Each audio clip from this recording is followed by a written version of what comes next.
يا أهلا وسهلا بحضراتكم، مساء الفل. أنا سريعا كده بس يعني قبل ما ابتدي الأخبار المهمة جدا اللي أنا طالع أقولها لحضراتكم، كنت حابب بس يعني أنوه عن شيء. يا جماعة أرجوكم يعني ارحمونا شوية من فكرة جو المظلومية الكتير قوي ده. يعني احنا في احتياج إن احنا يبقى عندنا دوري قوي محترم بيأدي أداء محترم من كل الفرق. يعني انا الاهلي كويس زي الفل، 100 فل و14، ربنا يخلي له جمهوره. الزمالك زي الفل، نفس القصة، ماشي برضو بقوة وانتعاشة غير طبيعية في كل اللعيبة. وراجع ده طبعا للكابتن معتمد جمال والاستقرار وحالة الاستقرار اللي بيعيشها نادي الزمالك. بيراميدز بيرجع تاني ويفوز على سيراميكا اللي كان متصدر. فأجواء كلها، عارف، كرة قدم. بتشوف أرسنال النهاردة كان متصدر طول الفترة، وبعد كده بقى مانشستر أعلى منه. الدنيا حركة طول الوقت. الريال النهاردة بيخسر من أوساسونا فبيرجع تاني لبرشلونة اللي كان أصلا متصدر. كورة، فاهم ازاي؟ ايه بقى، ايه القصة بتاعت أمين عمر ومحمد معروف ها وسيد معروف ايه ليه؟ يعني فاهم، انا عايز افهم. يعني ليه بقى سيبنا كل حاجة وقمنا ماسكين بقى في ايه؟ هو ده حكم كام ماتش؟ وده كان ليه ضرب، وبعدين تلاقي نادي بيطلع بيان او بينزل بيان او بيشتكي في الاتحاد عشان خاطر نادي تاني حصل فيه حاجة هو اصلا مش منافس في الوقت الحالي ليه. عارف، ومشاكل في الفريق التاني اللي هو اصلا ما اتذاعش والناس ما شافته. احنا في دوشة غريبة جدا. يعني مفادها ان احنا كل لما بنتقدم خطوة، ليه نتقدم؟ تعال، انت رايح فين؟ لسه عايزين نفضل زي ما احنا.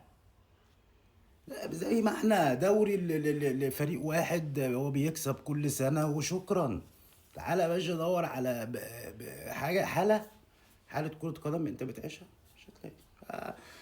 نفسي بس نهدى بقى شوية كده ونتعايش مع فكرة كرة القدم في مصر عشان نحس بالأجواء الحلوة بتاعت الكورة، وتبقى قاعد منتظر ناصر منسي المتألق اللي أنا يعني في وقت من الأوقات كنت قاصد إن أنا أنوه عن ده لاعب كويس يستحق التقدير. بلاش ناخد الناس بأشكالها وبطريقتها، ناخد الناس باللي بتقدمه في الملعب. جمهور نادي الزمالك ذات نفسه كان معترض على اللاعب ده، والنهارده هي اللي بتشيد بيه. هناك مثلا امام عاشور بيرجع تاني لتألقه. مش عارف. الشناوي بيحسن من نفسه. بيراميدز بيتألق. سيراميكا مكسر الدنيا. هي دي الاجواء اللي انت بتدور عليها عشان تتفرج على كرة قدم وتحس ان انت الدوري بتاعك من الدوريات القوية، ولا ايه؟ يعني لعل وعسى يعني. طيب، خلينا نروح مع بعض في اول خبر معانا ليه علاقه بحسين الشحات. اللي المفترض انت لو تفتكر كذا مره طلعت معاك وقلت لك ان كان في كلام ما بين حسين الشحات ومسؤولي اداره النادي الاهلي في تجديد عقد حسين الشحات. ليه؟ لان هو هينتهي اخر السيزون ده. اللاعب قال لك انا عايز مش عارف كام، قال لك لا ده في فريق ليبيا هياخده، لا مش عارف ايه. في الوقت الحالي الجلسه الاخيره اللي حصلت ما بين المسؤول الاهلي وما بين حسين الشحات بتدل على ان حسين يعني ايه متمسك جدا بفكرة التجديد مع الأهلي، بس بشروطه. أنا عايز 3 سنين، لا لا عايز سنتين. أنا عايز 30، لا لا عايز اديله 20. فرايحة جاية في الحتة بتاعت اللي هو ايه، أنا بقالي 6 سنين في النادي فأنا أولى من أي حد. حسين طبعا مستواه بعيد تماما. يمكن لما يجدد زي مثلا ما شفنا محمد السيد في الزمالك جدد، فبقى محمد السيد الغول اللي انت بتشوف نص الملعب مكسر الدنيا. هي اللعيبه كده، ده شغلها واكل عيشها. فبالتالي بتديله عامل، بتديله مكافأة وبتديله حقه او بتحسسه بتقدير، بيبدأ يرجع ويركز ويفكر بس في الملعب، ما يفكرش في حاجة تانية. فأتمنى ان ده يحصل يعني. طيب، أم، هناك نية مشتركة ما بين حسين الشحات والنادي الأهلي. طيب، الدنمارك يسترب المفترض ان هو يلعب سموحة. طب قبل ما تلعب سموحة عندك غيابات تخض. يعني عندك زيزو وعندك تريزيجيه لسه عندهم نفس المشكلة بتاعت العضلة.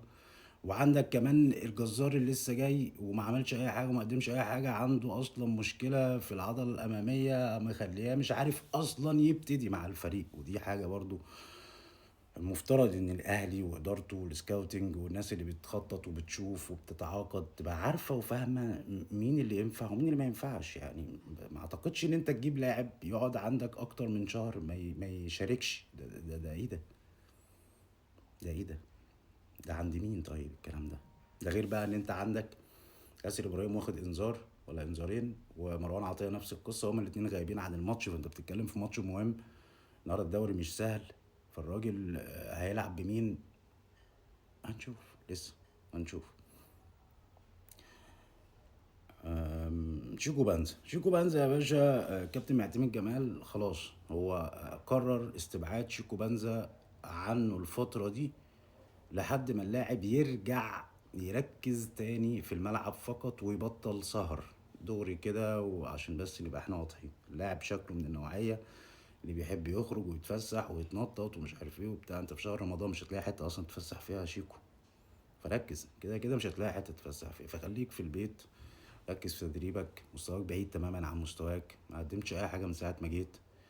معتمد جمال عايز يعتمد على لعيبة تكمل مشواره اللي هو ماشي ده، مشوار لسه طويل، ولكن هناك في ثقة كبيرة جدا من خلال الإدارة.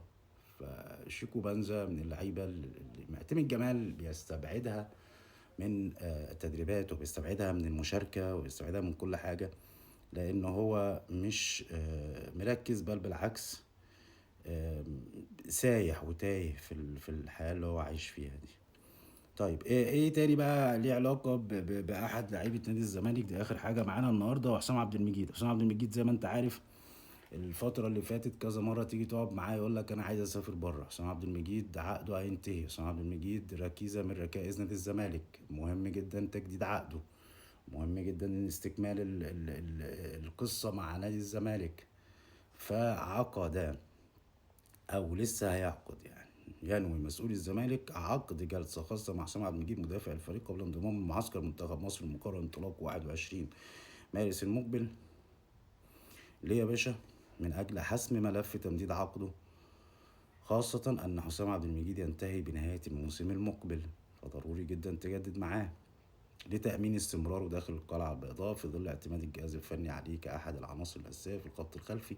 وتسعى الإدارة لغلق هذا الملف قبل دخول اللاعب الفترة التي يحق له خلالها التوقيع لأي نادي، مع الرغبة في الحفاظ على القوام الأساسي للفريق خلال المرحلة المقبلة. حسام عبد المجيد لاعب مهم جدا، عليه علامات استفهام نوعا ما، ولكن ركيزة من ركائز نادي الزمالك. يتمنى نادي الزمالك ومسؤوليه تجديد عقد حسام عبد المجيد لفترة مقبلة. كل الشكر لحضراتكم، كل سنة وانتم طيبين، اشوفكم على خير، والسلام عليكم ورحمة الله وبركاته.